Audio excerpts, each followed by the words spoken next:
Hello and welcome back to One Wrong Number. This is Chapter 5, Katsuki. Just the start of the Bakugo Katsuki Faces Consequences tag, in which Katsuki faces the fact that he caused Deku to want to remove himself from the world. Bakugo Katsuki was pissed off, but that wasn't new. Bakugo Katsuki was always pissed off. He was born that way, fist clenched, jaw set, voice a little too loud, too sharp. His mom called it hereditary. You got my fire and your dad's volcano temper, kid. Poor teachers don't stand a chance. She always said it with a laugh like flint, sharp, hard, meant to spark, and a grin that never quite reached her eyes. His dad was different. Quiet. Too quiet. The kind of quiet that sat in the walls, gathered in corners like dust until one day it blew up. The bookshelf across the room, the plate shattered on the floor, the silence after like an apology he didn't know how to say. Katsuki preferred his mom's yelling. At least when she yelled, you knew what you were dealing with.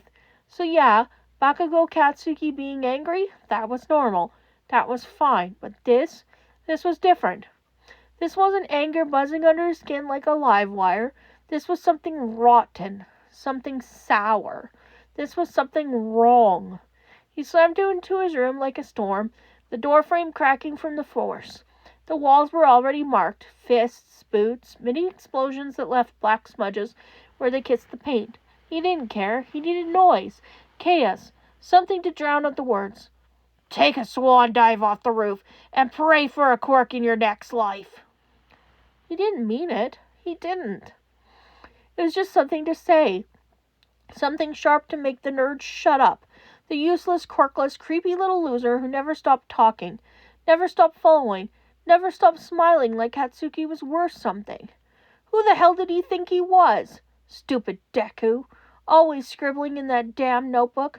Always muttering observations, ideas, theories, like he knew anything. Like he understood Katsuki's quirk better than Katsuki did himself. Like he had any right. And always looking at him like he still believed in him.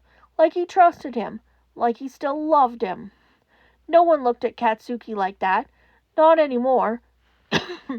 Not since he was 5 and blew up a flower pot to prove he could.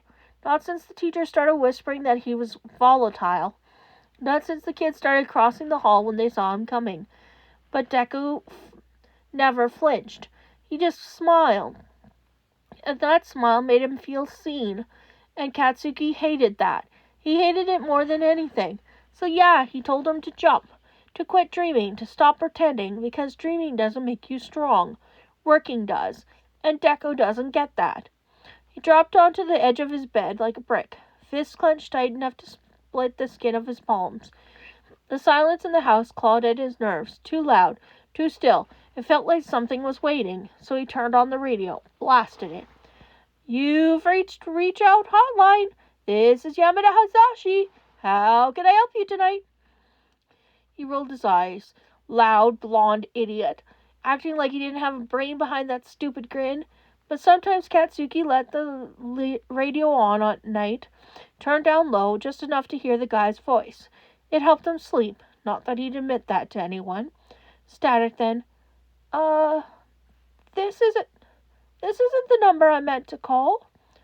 It's a whisper, a raw, broken breath, then a sniffle. Small, too small. Katsuki's heart started. He knew that voice. It was Deku. But Deku was always cheerful, annoyingly so, even when Katsuki knocked him down. Even when the teachers ignored him. Even when Katsuki snarled at him. He wasn't cheerful now. Would you take a message for me? The room tilted. That was Deku's I'm trying not to cry voice. Katsuki knew that voice. Could you tell my mom she won't have to worry about me anymore? His stomach dropped. No. And tell Kachan he was right about everything else. I just hope he's right about the next life, too. Kachan. He said Kachan. His name. The name only Deku ever used. The chair hit the wall with a crash as Katsuki shot to his feet. He didn't notice, couldn't. His ears were roaring, his hands were trembling. He could barely breathe. He moved like something had grabbed him, slammed his fist into the radio. It cracked open, sparked, died, but the voice kept echoing. Take a swan dive. It echoed again and again, like someone hammering the words into his skull. He tried to tell himself it was a joke, a prank, something stupid for attention. Deku was dramatic like that, always trying to make things bigger than they were. But his stomach was twisting, his throat was closing, because that wasn't a prank, that was a goodbye. He stumbled backward, caught the edge of his desk, nearly tripped. His chest hurt, not like bruises, but not like broken ribs. Inside, small, heavy, wrong, guilt. He was the best. He had the best quirk, the best parents. And Deku had nothing. So why did it feel like he was the one who ruined something sacred? Why did it feel like he was the one who pulled the trigger? Why did he feel like his hands, had pushed Deku to the edge? He remembered a tiny, green-haired kid offering him a tissue after he scraped his knee. You okay, Kacchan? He remembered laughing, like it didn't matter. And now all he could think about was jamming that same tissue into his mouth to muffle the sob building in his throat. He never cried. But the tears came anyway, hot and fast and furious. He was angry, not at Deku, at himself. He screamed, and then he detonated. The chair, the desk, the dresser, the damn wall, everything within reach exploded. Ash fell like snow. His mother shouted something from downstairs. He didn't hear it. He was already running, not away, toward it. He didn't know where he was going until he stopped. At the hospital courtyard. The only hospital he knew Deku would be taken, because he can't believe he won't be at the hospital.